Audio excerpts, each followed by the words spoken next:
Sanctuary cities, a worse hazard to America than Obamacare.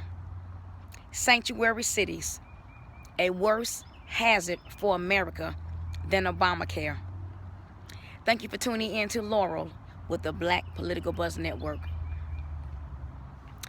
Sanctuary.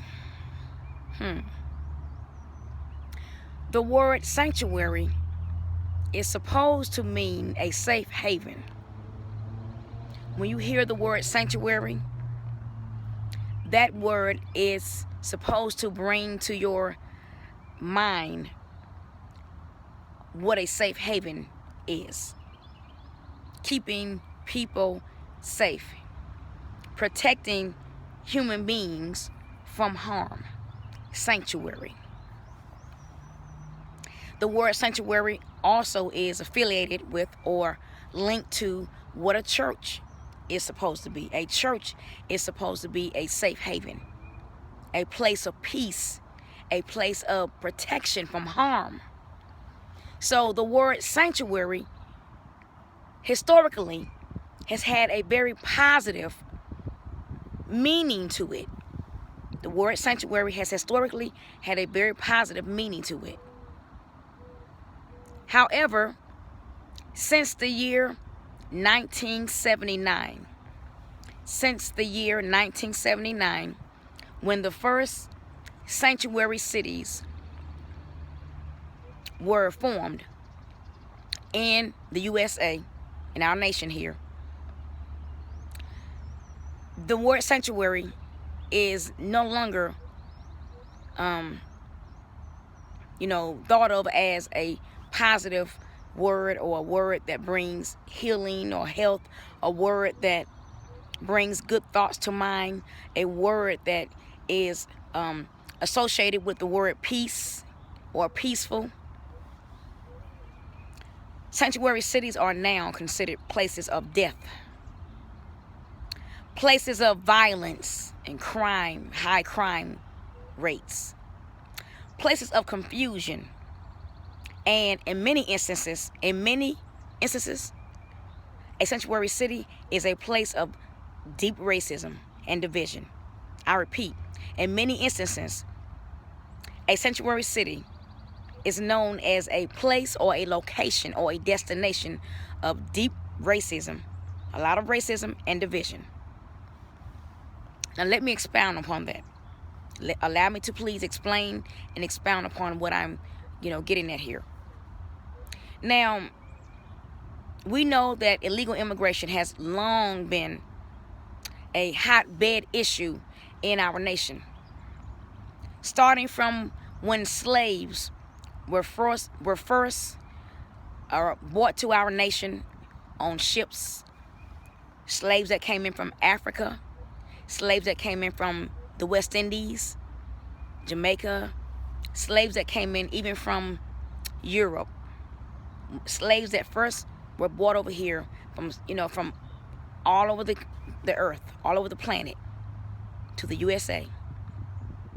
Illegal immigration has always been a hotbed issue, because even though these people from Africa, from the West Indies, from South America, from Europe, places in Europe, were brought over here as slaves or servants, they still were human beings. They were still human beings. They still were to have or have been afforded human rights.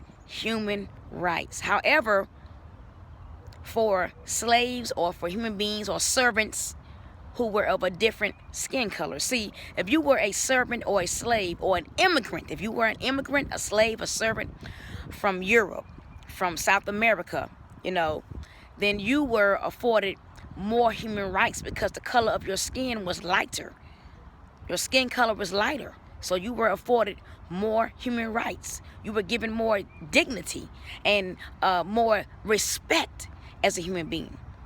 But human beings from places like Africa, West Indies, Jamaica, Haiti, they were treated like animals because their skin color or their skin tone was darker than someone from Europe or South America. So they were treated more harshly and given fewer privileges and fewer human rights than a European looking person who was a servant. And servants and slaves from Europe, the UK, South America, they were not kept as slaves all of their lives. They were considered to be what's called indentured servants. They were considered to be indentured servants, meaning that they worked for their master for a certain number of years, and then they were given their freedom. Their freedom was granted to them. But if you were from Africa, West Indies, Jamaica, Haiti, you were never given your freedom. You were a slave unto death. You lived as a slave until you left this earth, until you closed your eyes one last time and took your last breath and departed into the afterlife. You died a slave. You lived as a slave and you died as a slave. And so did your descendants. Your descendants were also slaves. Well, as time went on, you had the Underground Railroad,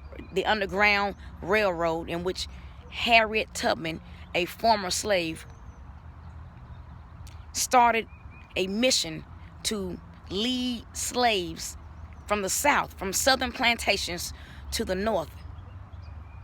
Places like Ohio, Pennsylvania, New York, Canada, in order to be free and have human rights. And so that's why the North has always been considered a haven, a safe haven. The North has always been considered or determined to be a safe haven for runaway slaves or black people who wanted to be free, as God intended all human beings to live on planet Earth. Well, as time went on, we had, in the 1800s, we had Ellis Island. In the late 1800s, the early 1900s, the state of New York, formed Ellis Island. Ellis Island was a place where many European immigrants came over to the USA. They came over on a boat, but they didn't come over in chains. Black people from Africa, from the West Indies, from Haiti, from Jamaica, we came over in boats, but our descendants came over in chains. And European people who were from Europe or South America, or Italy, which is part of Europe, they also came over in boats, but they were not in chains. So when they arrived, on American soil, via Ellis Island in New York, where the which to this day still exists as a tourist attraction. You can go to New York City right now and visit Ellis Island as a tourist attraction, and you will see the Statue of Liberty there. That's where the Statue of Liberty is housed, Ellis Island in New York City. So when immigrants came over from Europe and South America, they didn't come over here on boats in chains. They came on boats, but they were not in chains. So they were not looked upon as people who were inferior human beings. So darker skinned immigrants, Africans, Haitians, Jamaicans, West Indians, they were considered to be inferior human beings. They came over on boats in chains and they had darker skin. So New York, the state of New York, even though I said that Ohio, Pennsylvania, New York, and Canada were the first safe havens or the first sanctuary locations in America, the state of New York City, or New York State, was the first official sanctuary for immigrants, particularly immigrants from Europe and South America. The ones that came over with lighter skin tones, and they were not in chains. So the first actual sanctuary city was New York City. Now later on, those cities and sanctuary cities were cities that housed immigrants without harassment. They allowed immigrants to live in, New York City without harassment. They didn't have to, learn English right away. They didn't have to pay taxes right away. they were allowed to come over to America and create their own communities. Like, for example, Little Italy is in New York City. New York City is a place, sanctuary city for immigrants, has been for decades. You have places like Little Italy, you know, a place for the Armenians in New York City. You have Chinatown. You know, you have all these different communities in New York City for immigrants to be among their own culture, to, you know, inhabit their own culture without harassment or without any law officials or law enforcement officials making them leave or obey any kind of certain laws to have the right and the privilege to live on American soil. Now, and that went on for a very long time in New York. Now, in the late 80s and the early 90s, I'll say in the early 90s, when President Bill Clinton was elected, sanctuary cities began to spread into other places like Washington, D.C., San Francisco, Chicago, I think San Francisco, Los Angeles, Austin, Texas, Chicago, places like that began to, Minnesota, Minneapolis. Other locations began to give a safe haven to immigrants from other nations.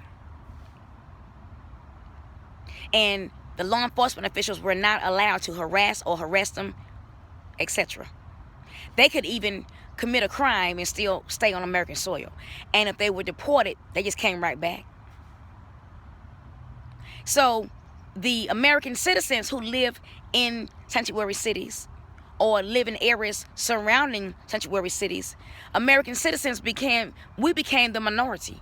The immigrants who reside in sanctuary cities, they became the majority, and we, American citizens born on American soil, Native Americans, you know, born on American soil, we became the minority. And whenever an immigrant who lived in a sanctuary city committed a crime, hey, they didn't go to jail. And if they did go to jail, they didn't stay in jail long.